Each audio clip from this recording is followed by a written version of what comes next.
6.3 million viewers, and the second hour did a 4.8 with 7.3 million. So they gained 1 million viewers in the second hour, throughout the second hour. So, Yeah. Yeah, and then we, the main event was John Cena versus the Big Show. You know what I mean? What'd you think of the way that they did the Vince buying back Raw? I thought it was kind of lame. I thought it was. There was no creativity behind it. He was just let me give you this much money. No, let me give you this much money. No, let me give you this much money. Oh, okay, I can't say no to that. That's it? Really? Yeah. That's all you're gonna do? Come on. That's it. Exactly. It was just, I'll give you 25%, 50%, 70%. All right, I'll give you double. And then Trump says whatever, da-da-da-da. Vince says, you played me, da-da-da-da-da. And then Vince got the, Vince got the line with "you're fired." And we kind of knew that they were going to go that route with, both guys. Yeah. "You're fired," Well, then, because they could, if they wanted to keep it going, I haven't read the story, but I saw the headline that said the angle may not be over with Trump. But, they had Trump smack him, and then they had the big pull apart. And that was, that was the last we saw of Trump or Vince. Well, keep in mind that that Trump said something along the lines of WrestleMania 26, and he brought that up specifically. He said, "You know what? We'll do something at WrestleMania 26." So I was thinking, that's a little early to be. It's a little bit early to be building up. If you're going to do Vince McMahon versus Donald Trump, you can hype this up. You can start it right now, and There's your media attention, but there was a WrestleMania reference, a future WrestleMania reference by Trump on Raw, which led me to believe that and I think you would have to hold a match like that off until WrestleMania. Just send Trump. You'll never see that match. First of all, that'll never happen. I wouldn't. You know what? I wouldn't say that. I definitely. I can't see Donald Trump doing a wrestling match. I could see them doing like they did that, when Trump did.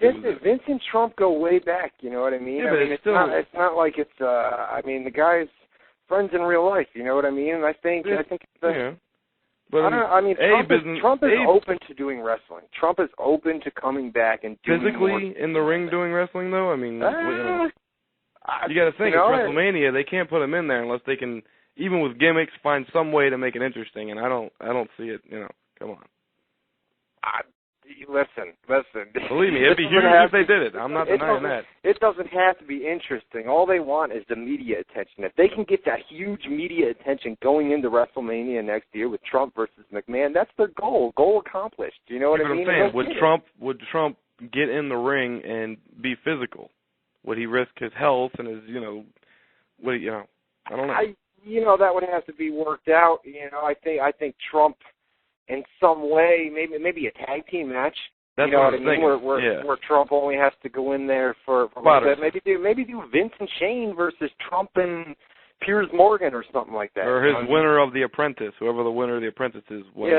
Piers Morgan. The one guy that does the America's Got Talent and whatever else it is. I don't know. Yeah, Piers Morgan. I don't know. Do something like that. Do a tag match, or have Trump team up with somebody that doesn't like McMahon. Do Steve Austin. You know what I mean? If it's a tag match. Oh yeah, anybody. As long as all Trump would have to do is come in and hit a chair shot or do a couple punches and get the pin or something. As long as somebody's there to actually catch.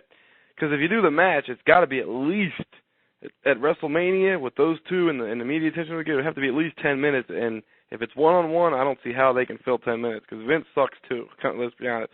In the ring. So how the hell are you going to get 10 minutes out of those two guys one-on-one? I don't think it can be done. Yeah. My God, how much did they do for Mickey Rourke to throw one punch this year, Oh, I hear you. But they like to do that. You had Mayweather there the one year, and then you had, That's true. That surprised me. Mayweather had a lot more. He's not old and stuff. Money talks, my man. He's not old, and he is athletic, but that guy gets $20 million for one fight, and he's going in there where he's going to have a big guy body slam him, even if it's, he's being protected, accidents can happen. He took that dive, or not the dive, but he got thrown over the top at that, remember, on the Raw before? That was a lot. I never expected Mayweather to be that, physical. I didn't think he would do it. I didn't think he would risk his boxing money, doing that. That's why Bobby Lashley isn't doing it right now with TNA. He doesn't want to risk, his fighting career on a couple of matches in TNA.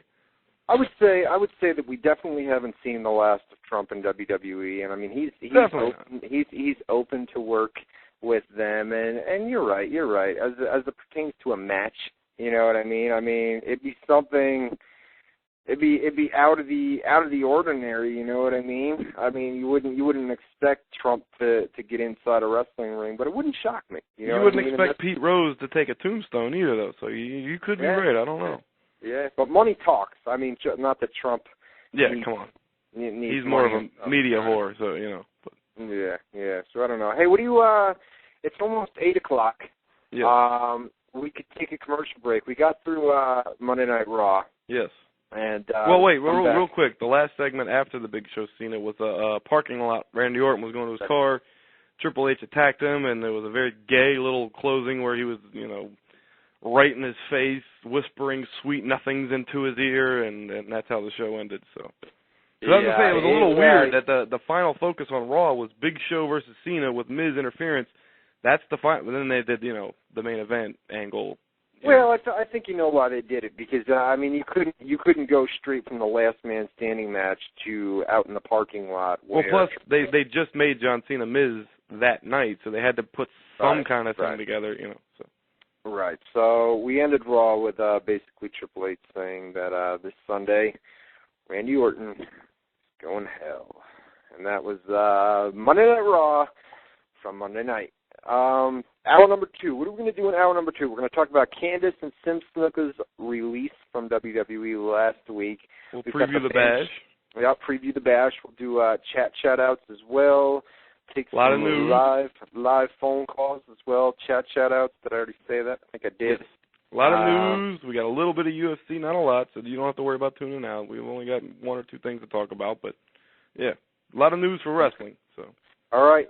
We're going to do all that stuff after the break. You're listening to WZR Radio with Matt Boone, Ryan Clark. We'll be back right after this.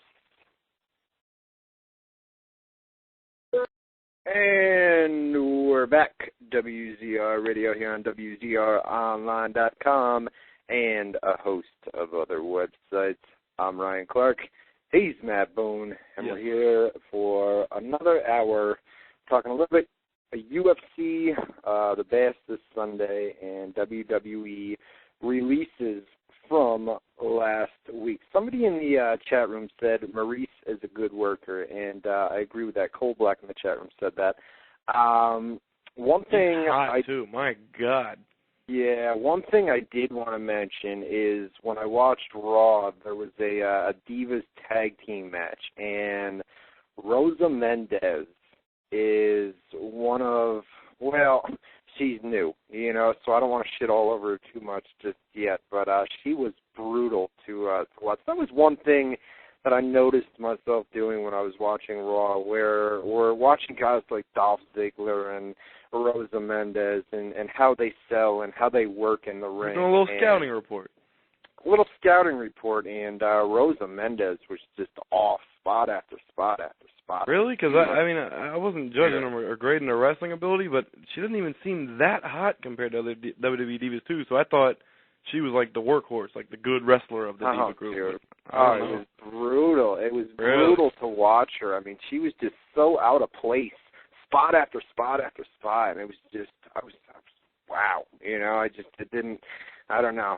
The timing was way off for sure. As Madman 4000 says, Rosa's timing is off, but will improve. Well, let's hope so. I mean, her timing is definitely way off from at least judging from the match on Monday's Raw. She's got some work, and then I'll leave that. And we had a Diva release last week with Candice Michelle, and this one That's took a big me.